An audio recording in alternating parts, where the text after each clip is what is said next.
Once I grasped this concept, it's just been luxury, luxury, luxury. And to be honest with you, this is one of the reasons why I'm always eating out. My mom always used to say to me, you don't have to look like your problems. Like, people should not have to look at you and think, ooh, she's having a day. Even in this cost of living crisis and impending recession, I'm not going to move in scarcity. I'm not going to move in lack. When you come back from work, okay, you are the main character. Set the scene. Action. Hey lovelies, welcome back to my channel. In today's video, I'm going to be sharing how I effortlessly live a luxury lifestyle without breaking the bank. I done a similar video last year, but things have drastically changed since then. Cost of living has gone up, impending recession. Not sure whether they're not announcing that yet. Prices have quadrupled, and we've all had to review our spending habits and cut down on those non-essential expenses. To be frank with you, a lot of people are in survival mode at the moment, but even with all of that, I've still been able to maintain a luxury lifestyle as a single mom, because quality of life is non-negotiable for me, and I want to live and not just exist. So I want to share with you guys how I have been doing that. If you are new, hello, my name is Lorraine and my channel is Lorraine Lux, and I like to call myself your self-care soul sister. So subscribe to the channel and join our soft living space. Okay, so the first thing that I've been doing is quintessential in living a luxury lifestyle, but it actually took me a long time for me to get here. But once I grasped this concept, it's just been luxury, luxury, luxury since then. And that's acting your wage. Gone are the days where I used to use money that I didn't have, like a credit card or overdraft or ClearPay, Klarna, to buy a designer item that I felt like I needed or was the it item, and then I would have to spend, I don't know, months upon months paying for that, being in debt of a non-essential item and spending months paying it back is not luxury. That is stress. That is not a luxury lifestyle. That is a prison sentence that I'm not going to purposely put myself in just so I can have a non-essential item that frankly you don't need.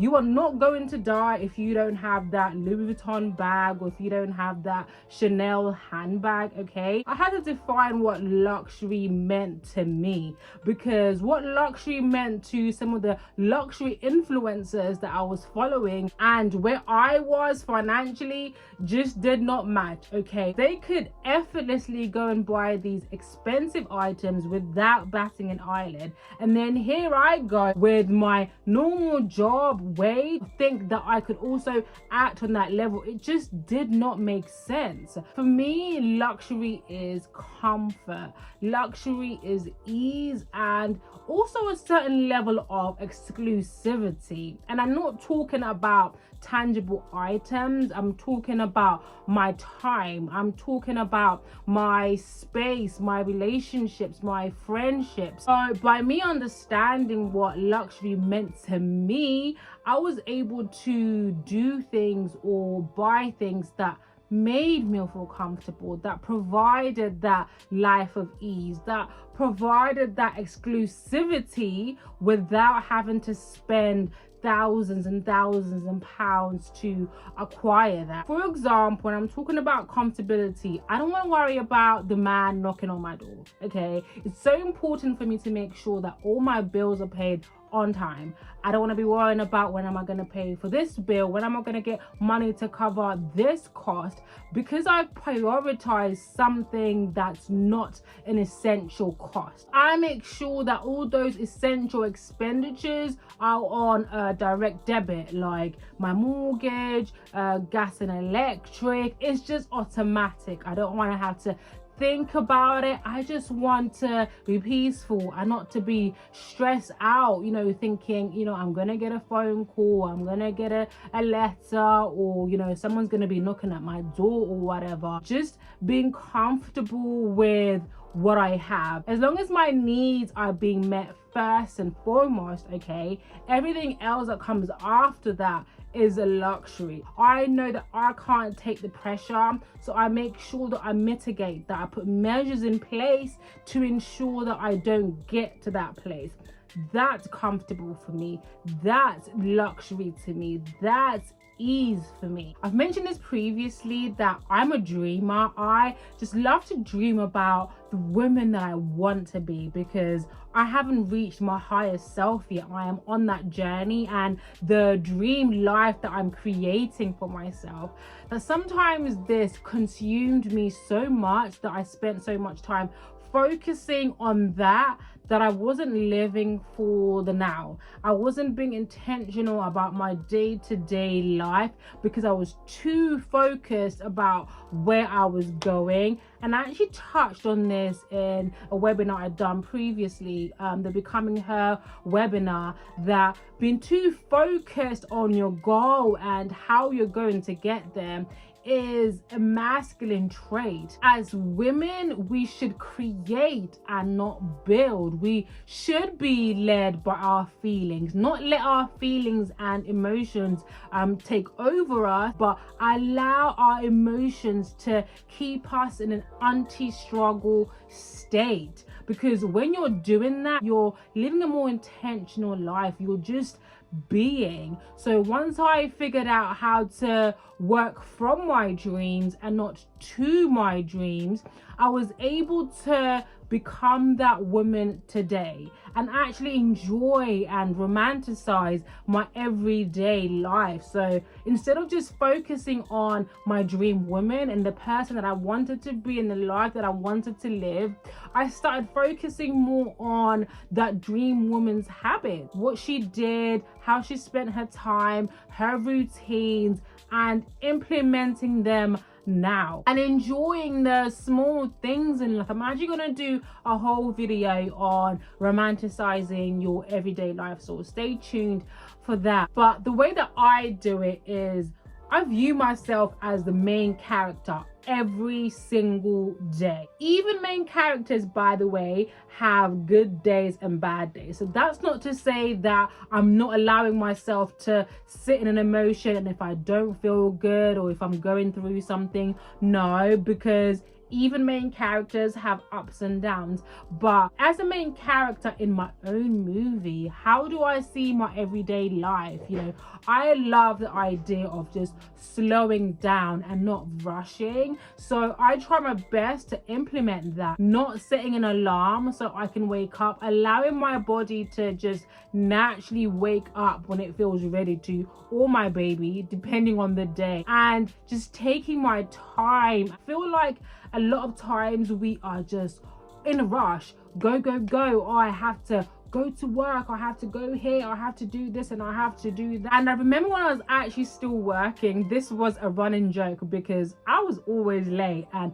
everybody knew that I was a daydreamer. When I woke up, I would just take my time, stretch. I would be, you know, reflecting on the toilet, in the shower, just taking my time, shower, and not really comprehending that, oh my goodness, like I have to be in work for 9 o'clock. It actually became a running joke in my team that Lorraine is always going to be late because she's going to be sitting on that toilet, she's going to be in that shower, reflecting and taking her time, because I just like to slow down. I don't want to rush. Okay, I want to take in everything. I want to be able to reflect as I go. And then, oh, I love this one. I think about my favorite movie characters or like reality TV characters, whatever, and I think, why do I like their main character energy? Like, what do they do that I wish my life would be like that? Okay, and I implement it for my life. Okay, making sure that I look cute no matter what I'm wearing. Okay, if it's a two-piece, if I'm working out at home, if it's my dressing gown, if it's pajamas, if it's loungewear, whatever I'm wearing, I just want it to exude comfort and luxury, because I spend majority of my time at home. Okay, so I just want to look good and feel good in whatever I'm wearing, and I do just little things like wearing eye mask and face mask during the day, because it just makes me feel better about myself. It just makes me feel like that girl. Breakfast is my favorite meal of the day, so I really go in just trying to spice it and zhuzh it up a little bit, you know, like literally every single day I look forward to having breakfast. And that's what romanticizing your life is about. Literally looking forward to living your life every single day, and not just focusing on, I can't wait to go on holiday. I can't wait until the weekend, until, you know, I'm not as busy or I'm not working. Even if you're working during the week, like when you come back from work, okay, you are the main character. Set the scene, action, turn those candles on, play that music, whatever your favorite main characters in films do. Implement those little things in your day-to-day life, because it's in the beauty of those little things that give you that luxury. Why should you always have to look forward to a holiday for you to feel fulfilled, for you to feel happy about your life? Because guess what? You spend more time at home living an everyday life than you do doing something extravagant. So why not actually make your actual everyday life more enjoyable, more abundant than something that's only going to happen a couple times in a year? I recently went on a staycation, a cabin. Oh my gosh, best experience I've had in such a long time. But for me to even find that specific cabin, because I was literally looking everywhere trying to find a cabin, like I knew the vision, like I knew the kind of cabin that I wanted to stay in, but for the life of me I was searching on the Google chat and I couldn't find it. But I happened to follow this girl, Michelle, and she posted when she stayed at a cabin, and I was like, yep, that's exactly what I've been looking for. So I clicked on it, looked at the price, I was like, yes, within my tax bracket, and I booked it. At the same time, I also follow quite affluent and well-off people, again for that, you know, wealth expansion. But I'm not gonna go and click on something that they have recommended or a hotel that they have recommended, because I know damn well that this current version of myself cannot afford it. Okay, my future self, okay, will be able to afford it, and I am following them for a reason, for wealth expansion, abundance mindset, to know that if somebody else can have it, then I can have it, because everything is available to us. But I must be realistic that in this moment in time, ciao, I ain't got the money. So I'm gonna follow people who are going to give me inspiration, whether it's for clothing, accessories, or holidays, hotels, staycation, who are in my tax bracket. And you can always tell whether somebody is in your tax bracket or not with the kind of content that they post. Literally in their bio, it will tell you whether you're their target audience or not. So I have a mixture of people who I aspire to be, people who inspire me, and also people who are within my current tax bracket who still inspire me, which means that I too am going to have that luxury lifestyle without breaking the bank. Unless I'm meeting up with a friend who works 9 to 5, I hardly go to lunch or dinner or do anything during the weekend. I usually do things during the week, okay, when it's less busy and frankly cheaper, because restaurants, bars, hotels, spas are trying to attract people to their business. So they might do a 10% off. They might do some kind of lunch deal to entice people to come and spend money during the week, which is perfect for me, okay? And you guys know how much I love a brunch, a lunch, a dinner, okay? I'm always posting that on my Instagram. And to be honest with you, it's one of the main reasons why I'm always eating out, because it's some kind of deal. I love a good deal. I love luxury at a reasonable price. I don't like these extortionate prices because high demand and everybody's going after that thing. I usually do off-peak and off season, and I do the same when it comes to designer items. I love shopping in outlets, Bicester Village to be specific. A lot of items I have in my collection, I purchased them from Bicester Village. It's either I knew that this item is off season and it's not in the boutiques anymore, or it's outlet made, and I'm making an informed decision to buy it even though it's outlet made, okay, because the quality is also going to be better even though it's not made for the boutiques. A lot of people have FOMO and they get drawn in with marketing and advertising, and are always stuck in the new in section. What's the trendiest thing? What's the it bag? What's the it item? If you look on Instagram, a lot of people tend to look the same, and a lot of people tend to have the same items because they're all shopping in the same places and shopping at the same time. And by having a capsule wardrobe, the things that I had last spring, I'm now also wearing them this spring, revamping them and restyling them in a different way, but nonetheless still wearing them. Instead of thinking, oh, what should I wear this spring? I don't have any clothes. You do have clothes. I don't have to be worrying about revamping my wardrobe.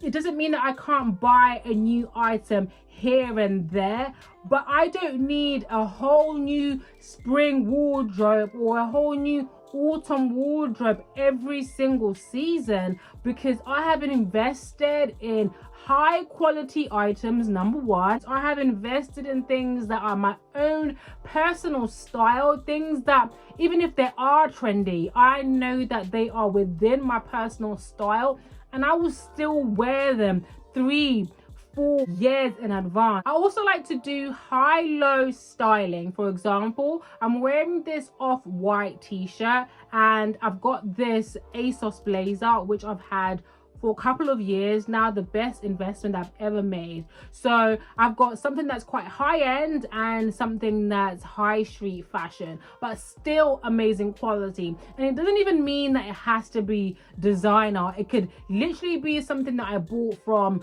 a boutique, or something that I bought from like a higher end brand like Aritzia, Frankie shop, and other story. Now I'm gonna style it with something that's much more affordable like Shein or Primark. Obviously you have to be careful when you're shopping from these fast fashion brands to make sure that it is high quality. The more you're able to understand fabrics and how to look after certain fabrics, you can have them in your collection for a long time. I was wearing the other day like this gray maxi dress. I might insert a picture or a video over here, which I bought from Shein. The quality, you guys, it's so good, and the style of the dress is just so different. Like, I haven't seen a dress like that anywhere else, which is why I bought it. And then I styled it with a cropped blazer from Pretty Little Thing, again another fast fashion brand. And then I was wearing Balenciaga trainers and a Balenciaga bag, a True Religion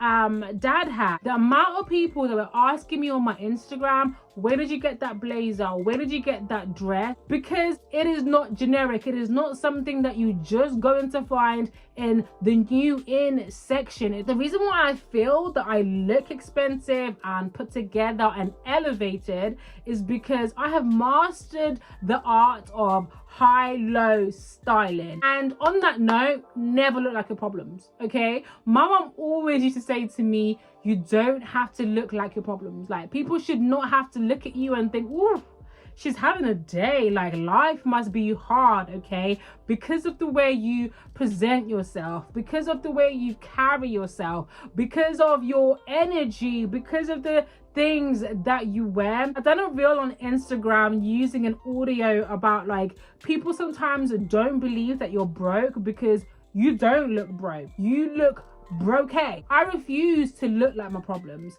I will aspire to look like my future self, to look like my dream woman, no matter what I'm going through. Literally, you will never know whether, you know, I'm having a good day or a bad day if you were to meet me in the street, okay?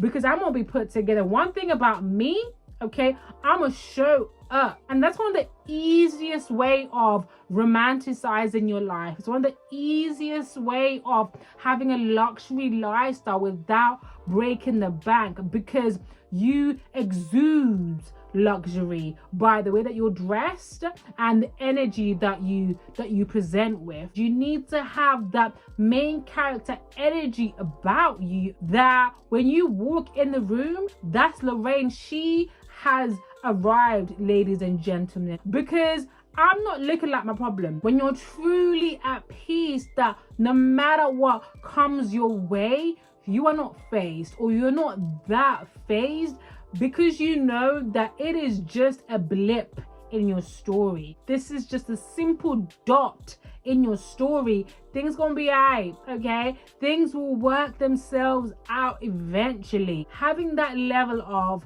peace and abundance also makes you have a luxury lifestyle, because you're not phased by a lot of things that happen. Like, even in this cost of living crisis and impending recession, I'm not gonna be worried about like, oh, what's gonna happen to me, and like what's gonna happen to the future, and I must do that. I'm not gonna move in scarcity. I'm not gonna move in lack. Like, I'm constantly worrying about what tomorrow is going to bring.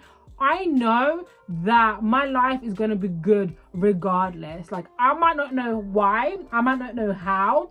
The why and the how is none of my business, right? I just have to have faith and just stay in that state. And the things that I do because I'm in that state are going to get me there. For me, that's luxury. And I'm very intentional every single day to ensure that I'm operating on that level of consciousness, on peace, on gratitude, on acceptance and happiness, because that's what's going to give me that luxury lifestyle. I mentioned previously that I'm always at home. I work from home, okay, and I'm also a single stay-at-home mom. Sometimes being in the house 24/7 can get suffocating. My daughter loves water, fitting, because her name's Ocean, so duh. Instead of just working from home literally every single day, you know, maybe a couple days in the week, I might go work, you know, at a hotel restaurant or an actual restaurant that's overlooking water. She's gonna be there entertained with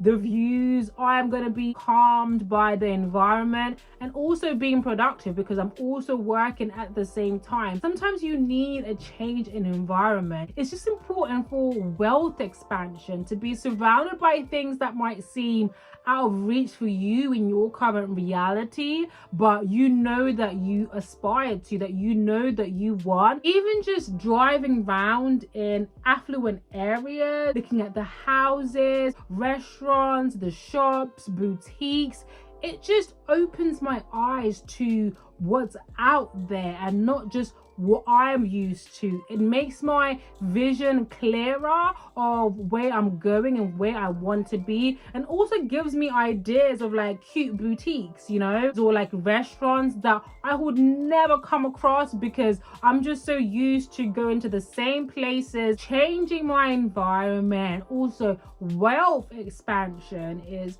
also another way how I just live a luxury lifestyle literally without spending any money. If it's gonna cost you £1,500 to have an all-inclusive holiday, and it's gonna cost you £1,200 for you to have bed and breakfast or, you know, half board, why would you not fork up the extra £200-300 for you to have an all-inclusive experience? Because it's not just the meals that we're talking about. One of the most expensive things on holiday or anywhere, to be fair, is beverages, is alcohol. So when you don't have to worry about that additional spending money of your food, of drinks, you can use that money for other things. If you want to go on excursions, if you want to go on a boat ride, if you want to go to like a museum, whatever that you would want to do, now you have the extra money to be able to do that. You're not worrying about the food cost, you're not worrying about the drink cost. Like, of course, you're on holiday, you're gonna want to explore like other restaurants and like other places, yes, sure, but for the majority, worst comes to worst, if you know that your food and drinks are covered for your whole entire holiday, it's just less stressful. I'm all for all-inclusive holidays because these hotels and these resorts, They have everything there. Like, I went on holiday in Mexico a few years ago, and it was an all-inclusive holiday. They had about 4 pools there. They had events there. They had jet skis, like water sports and all this other stuff, which was included in the price. Like, Mexico is, I don't know if it's still the same, but it was dirt cheap to have an all-inclusive holiday in Mexico. Okay, I want to know in the comments down below how you live a luxury lifestyle without breaking the bank. Okay, your good sis wants to continue living this soft lifestyle, so the more tips the better. If you come all this way, thank you so much, but do not click off from the video without subscribing to my channel. Press the notification bell so you do not miss out on any upcoming videos. Watch this video or playlist over here because you know you're gonna love it. I will see you in the next one. Bye, lovelies.